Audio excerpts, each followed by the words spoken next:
कैसे आप सब लोग welcome again to our channel में। और मैं आपकी उस्मा मैम आज आप लोगों को हिंदी के बोर्ड्स की तैयारी करवाऊंगी। मैं आप लोगों को हिंदी के बोर्ड में जो आप लोगों का 2 मार्च को है, तो क्लास हिंदी के बोर्ड्स में एग्जैक्टली हमें करना क्या है, किस तरीके से हम अपना आज का दिन 28 को आप बच्चों का संस्कृत का पेपर था 28 और फर्स्ट 2 दिन मिले, तो 2 दिन में हमारी तैयारी कैसे करनी चाहिए हमें, ठीक है, क्या रोड मैप फॉलो करें जिससे हमारे हिंदी में 90+ स्कोर आ सके।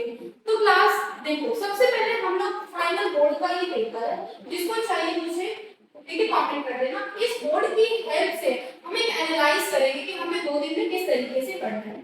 इस सेट 1 मैंने खोला हुआ है, तो क्लास सबसे पहले आप लोग देख सकते हो कि आपका अपठित गद्यांश 7 नंबर का कोई भी पैराग्राफ आएगा उससे बेसिस ये चैप्टर के क्वेश्चन आंसर्स आपको देखने को मिल सकेंगे। तो दूसरा है हमारा अपठित पद्यांश। अपठित गद्यांश और अपठित पद्यांश में फर्क क्या है? देखो, अपठित मतलब कि आपने वो गद्यांश नहीं पढ़ा है, अपठित पद्यांश की वो पोएम आपने नहीं पढ़ी है, तो कहीं से भी कोई भी चैप्टर में से उठा देंगे गद्यांश, किसी भी चैप्टर में से उठा देंगे पद्यांश, तो वो तो आपको तैयारी करने की जरूरत नहीं, उसको पढ़ना, उसमें से आंसर फाइंड आउट करना। तो 7 नंबर्स के थे, टोटल 14 नंबर का हमारा सेक्शन ए आएगा। ओके, आगे चलते हैं। ओके, सेक्शन बी में हमारी ग्रामर आएगी।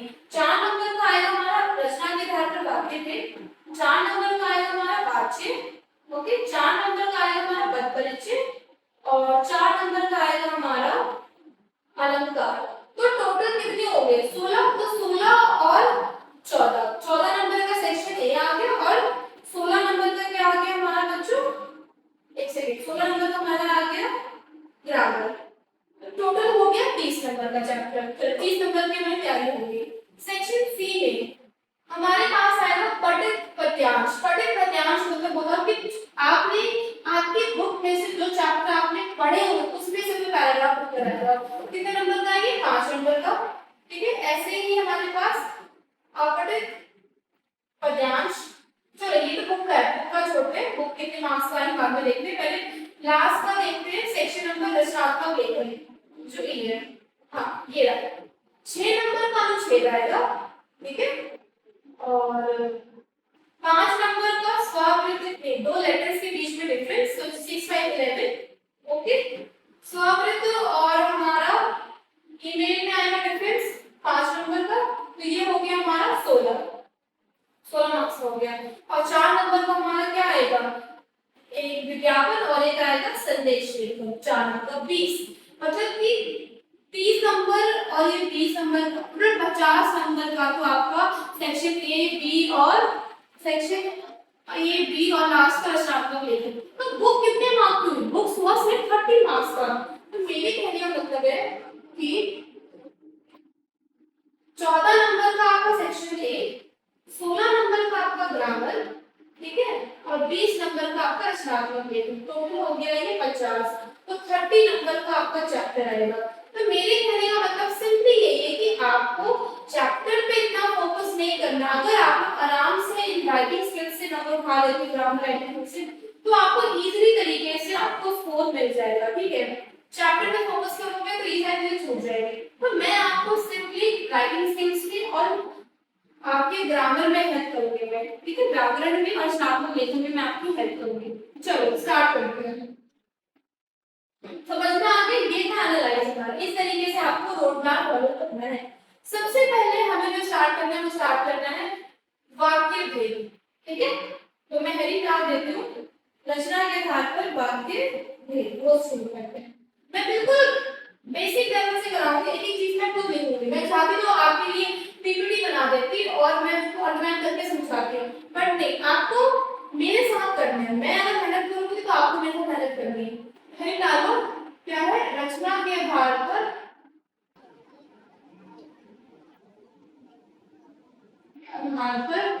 वाक्य भेद। टोटल ना वाक्य भेद जो होते हैं मुझे रचना के आधार पर बोलना है, आज के आधार पर भी होता है, पर रचना के आधार पर हमें वाक्य भेद बोलना है। तो रचना के आधार पर वाक्य भेद क्लास 3 होते हैं। सबसे पहला हमारा होता है सरल वाक्य,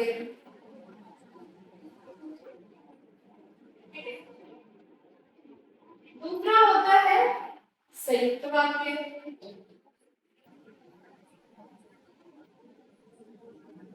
ठीक है। और तीसरा होता है हमारा मिश्रित वाक्य।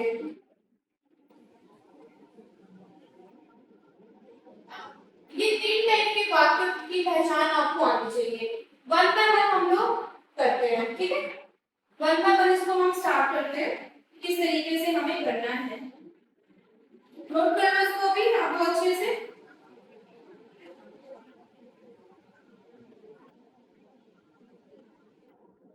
हो गया?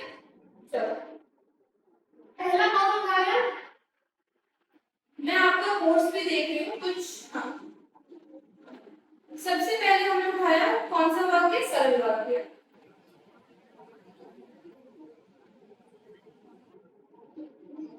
कौन सा वाक्य? सरल वाक्य। देखो मेरे साथ आप लोग, जिन वाक्य में एक ही क्रिया होती है,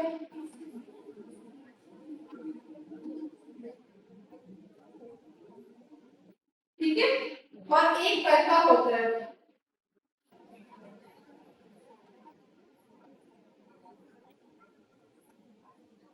और एक कर्ता होता है, उसे हम उसी को हम क्या कहते हैं? सरल वाक्य। एक उदाहरण लेकर समझा देते हैं ताकि और क्लैरिटी हो। उदाहरण में हमने एक एग्जांपल ले लेते हैं सिंपल सा, जैसे राधिका अपना काम कर रही है।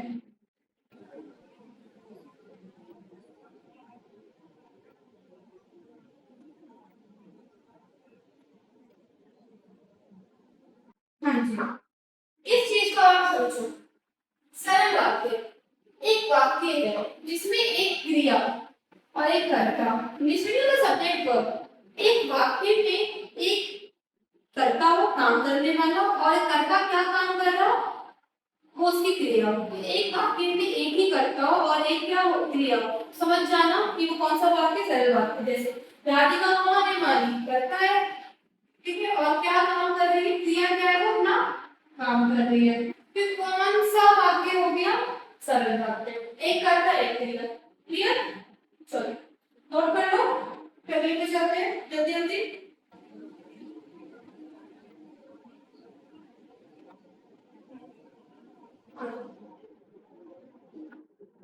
दूसरा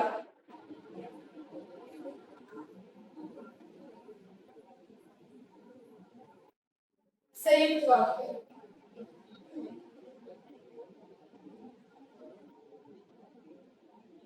जिन वाक्यों में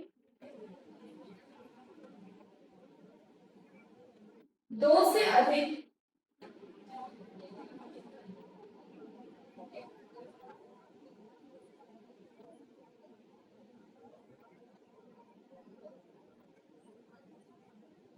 कर्ता हो और दो से अधिक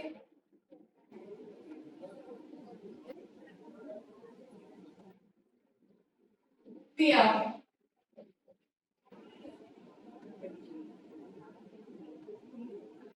ठीक है, उसे हम संयुक्त वाक्य कहते हैं। ध्यान में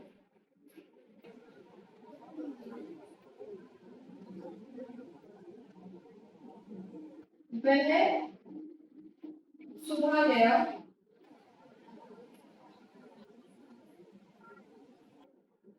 और शाम को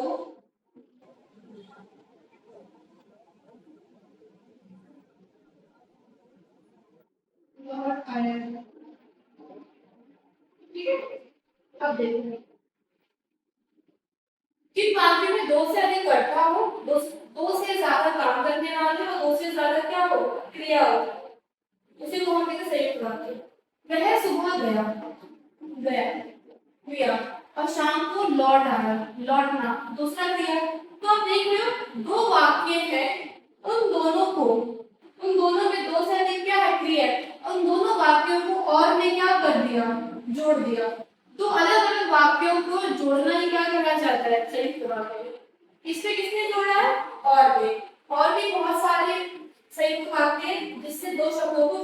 दो वाक्यों को जोड़ा जा सकता है। मैं लिखवाती हूँ। पहला कौन सा था? और क्या करता है? दो वाक्यों को इसकी क्या कर देता है? जोड़ देता है। Got it? तो और लिखवा देते हैं जितने भी हैं। एडम, ठीक है, तथा, एडम हो गया, तथा हो गया, या, अथवा, ठीक है, या अथवा किसी भी एक।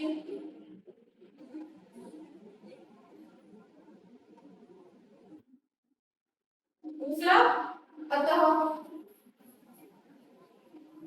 ठीक है, किंतु परंतु,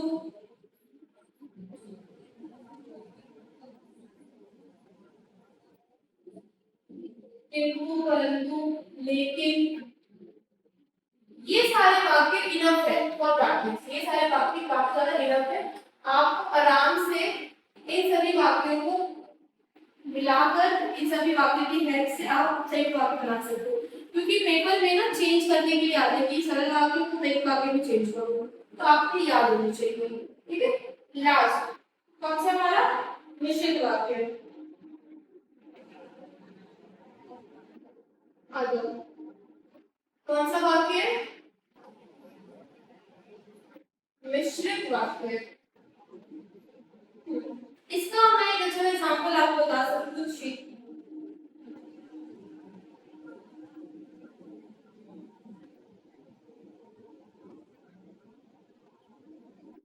मिश्रित वाक्य देखो, मिश्रित में एग्जांपल मैं आपको देख सकती हूँ, एक इजी एग्जांपल।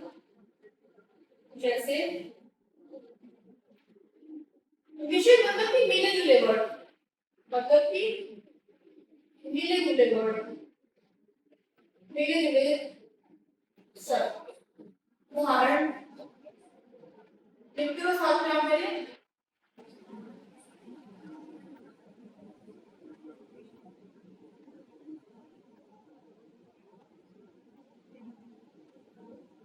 सफल वही होता है जो परिश्रम करता है।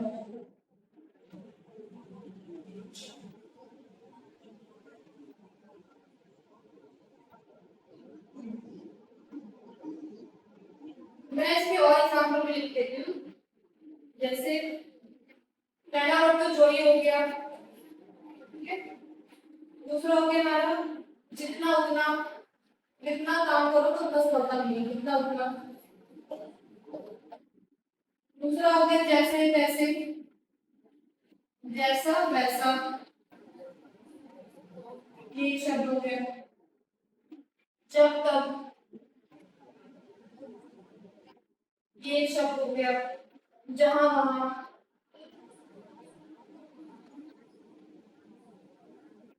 इधर उधर, ठीक है। अगर यदि, ठीक है। यद्यपि तद्यपि,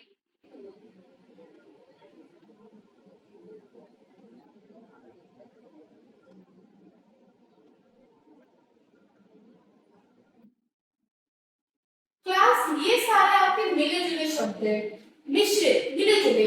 जो, जैसे मैंने बोला सफल वही होता है जो परिश्रम करता है, तो सफल वही है जो परिश्रम करते हैं। तो ये दोनों शब्द आपस में मिले जुले। जो सफलता नहीं, जो सफल नहीं होगा वो परिश्रम वही करेगा, जो सफल होगा तो मिले जुले। जैसे जो जैसा करेगा वैसा भरेगा, मिले जुले शब्द। तो जैसा वो करेगा वैसा उसे मिलेगा, तो जैसे वैसे। तो जहां पे आपको दो शब्द को मिलाकर लिखना है, जैसे वैसे, जितना उतना, जब तब, जब तुम गई तब वो आ गया, जहां वहां, इधर उधर, ठीक है। इधर से हो गया, उधर से तुम आ गई, ठीक है। अगर यदि, यद्यपि तद्यपि। तो ये मैंने आपको एग्जांपल लिख के दे दिए मिश्रित वाक्य के, जिसमें आप उसको इसलिए बना सकते हो, ठीक है। अब करें प्रैक्टिस जो फाइनल बोर्ड में आया होगा। एक बार जिसको लेना है स्क्रीनशॉट, कुछ बच्चे मेहनत करने वाले नहीं होते, वो लेते स्क्रीनशॉट, तो वो लेके आराम से ले सकते हैं, ठीक है। देख लो आगे चलते क्वेश्चन हो गए।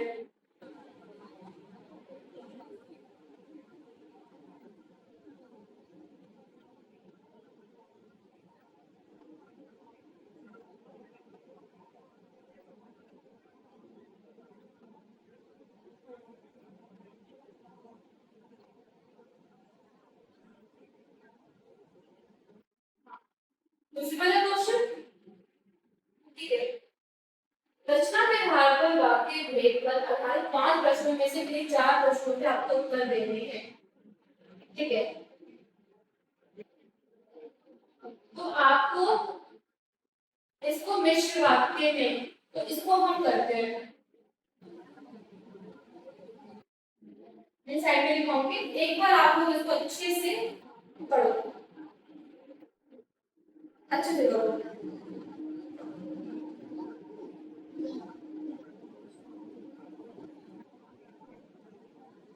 चलो हाँ तो पढ़ लिया आप लोगों ने, हाँ जी कराओ।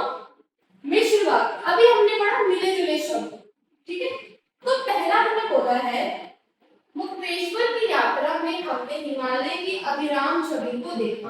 तो ये तो सरल वाक्य है, इसको हमें किसमें चेंज करना है, मिश्रित वाक्य में। तो मैं इसका आंसर लिख देती हूँ, आपको सिंपली क्या करना है, इसका आंसर मैं यहाँ लिखूँ, मुक्तेश्वर की यात्रा में हमने हिमालय की अभिराम छवि, छवि देखा था, छवि देखा, ठीक है।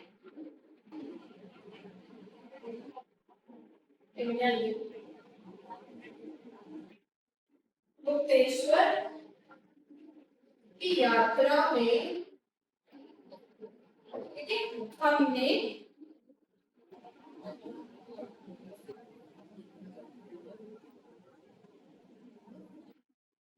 हिमालय की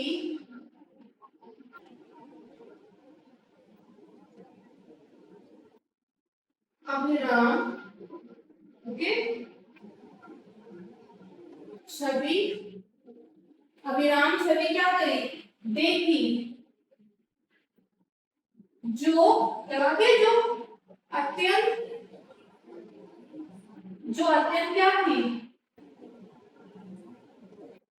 मनमोहक थी। देखो समझो इस चीज को मैंने कैसे करा, तो नोट करो आप लोग,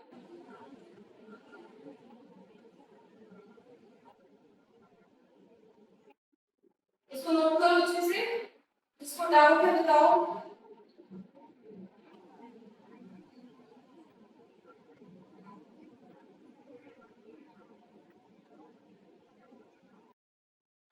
ये भी आंसर ठीक है, इसका एक और आंसर बता रहे हैं, वो भी ठीक है, ये नोट कर लिया आप लोगों ने, ये भी आंसर ठीक है, और एक और आंसर बता रहे हैं, आप एक एक्स्ट्रा जोड़ भी सकते हो, बट मैं आपको एक और आंसर बता रही हूँ।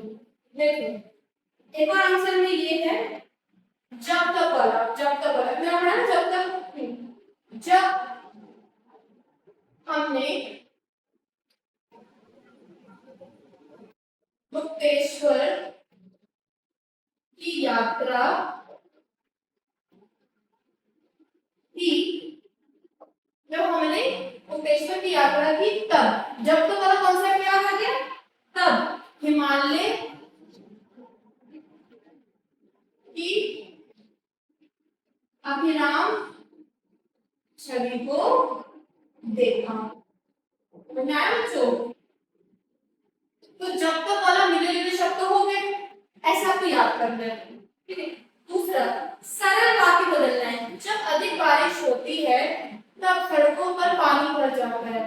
तो जब तक देख सकते हो ये मिश्रित वाक्य, तो इसमें चेंज करना है सरल वाक्य में। आपका काम क्या है, इसमें से जब तक को हटा दो, कैसे, अधिक बारिश होने पर, अधिक बारिश होने पर, ठीक है, तब हटा दो, सड़कों पर पानी भर जाता है, सड़कों पर पानी भर जाता है। तो आपको ये हटा देना है, जब तक को हटा देना आपको, ठीक है। ओके, कल सोते समय मैंने एक सुंदर सपना देखा, ये कौन सा वाक्य है, इसमें एक एक कर्ता है और एक क्रिया है, तो सरल वाक्य। इसको हमें किसमें चेंज करना है? संयुक्त वाक्य में। क्या लगा दो? संयुक्त वाक्य है वो, ठीक है। संयुक्त वाक्य में क्या लगा दो? और कल सोते समय मैंने एक सुंदर सपना देखा। कल, कल मैं सोया,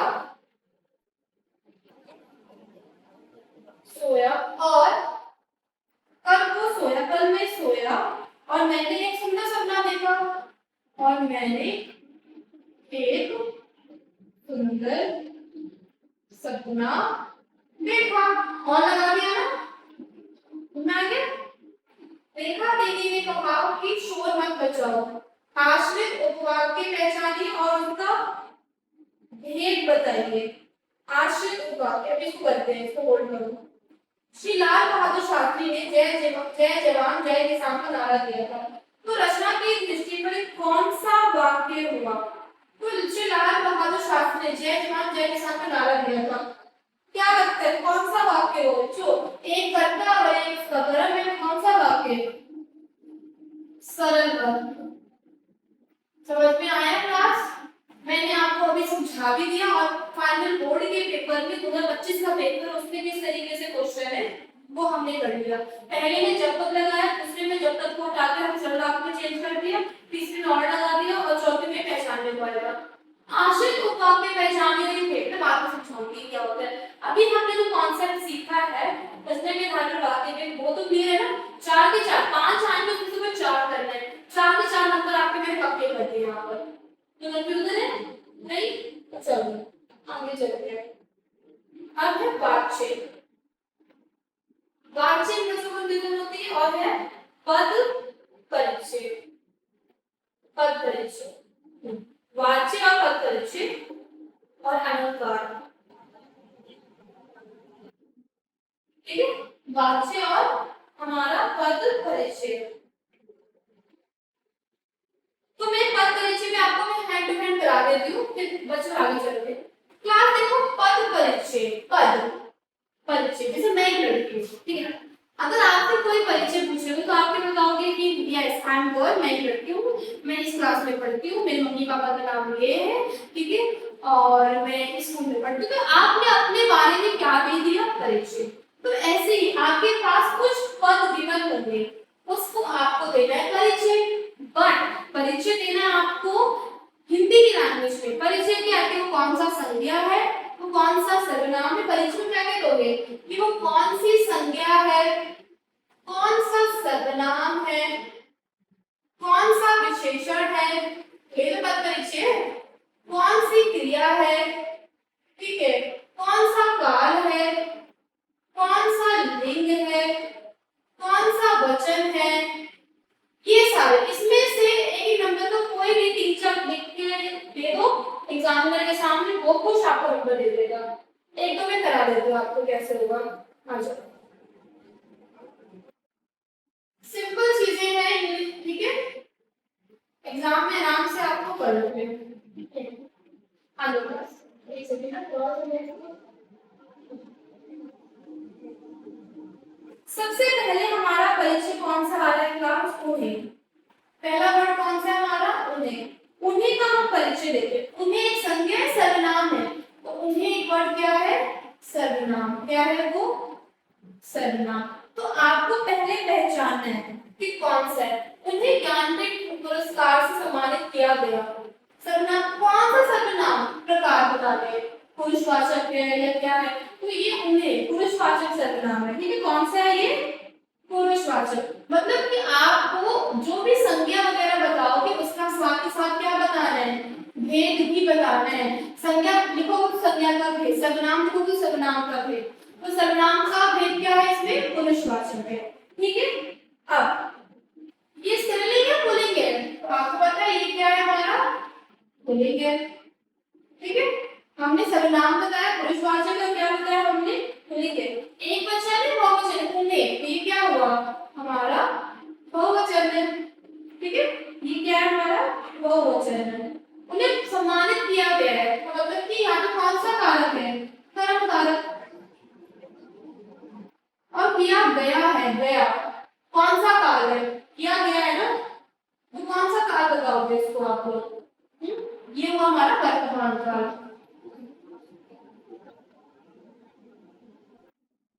कोई भी 1 2 3 4 5 6 6 में से कोई भी 3 नहीं, तो एग्जामिनर खुश होकर मार्क्स दे देगा।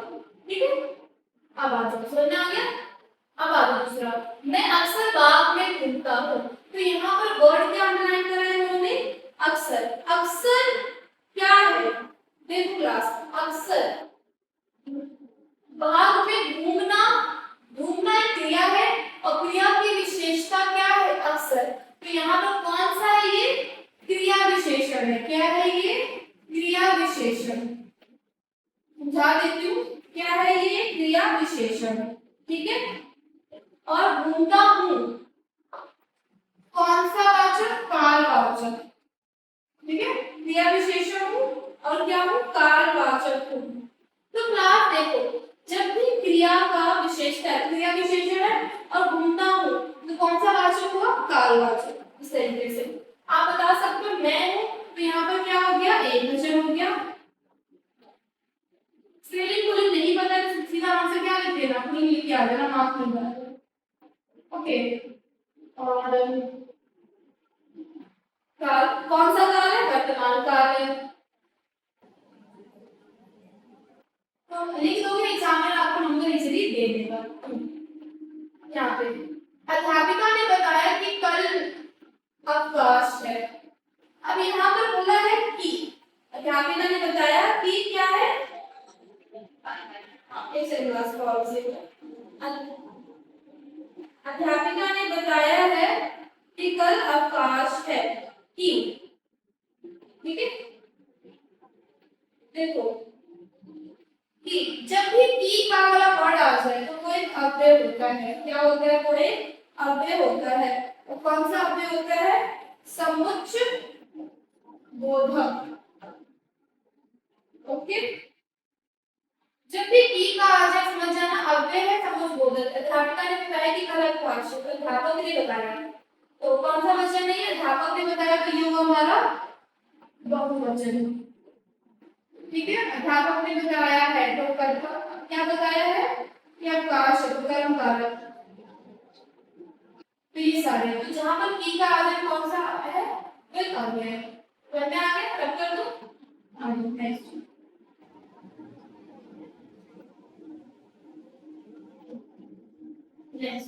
नेक्स्ट दो रह गए। अंतिम, वह बीए के अंतिम वर्ष का छात्र है। तो अंतिम बीए वर्ष का अंतिम छात्र, वह बीए के अंतिम वर्ष का छात्र है, तो ये विशेषण है। क्या है, ये एक विशेषण है। कौन सा विशेषण है, निश्चित या निश्चित, निश्चित कि वो अंतिम वर्ष, तो पता है कि इसका हिस्सा कौन सा वर्ष है, अंतिम है, निश्चित संख्या वाचक है वो। स्त्रीलिंग पुल्लिंग, पुल्लिंग है वो, एक वचन बहुवचन, वो क्या है हमारा, एक वचन है। ठीक है, वह बीए के अंतिम वर्ष का छात्र है, बीए। तो ठीक है, बीए संज्ञा हो गया, उसका विशेषण है, विशेषण कौन सा है, निश्चित संख्या मतलब उसको पता है कि इसका अंतिम में काउंट कर सकते हो, पुल्लिंग को एक वचन है।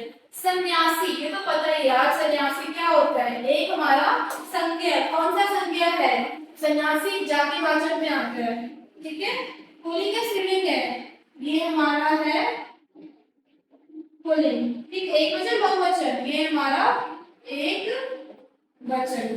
तो क्लास समझ में आया। तो इस तरीके से आपको पहचानना, संज्ञा सर्वनाम, उसके भेद लिखो, उसका काल लिखो, श्रेणी लिखो, गुण लिखो। इस तरीके से आपके क्वेश्चन लिख के आएंगे। तो 4 नंबर मैंने आपकी नोट कर दिए।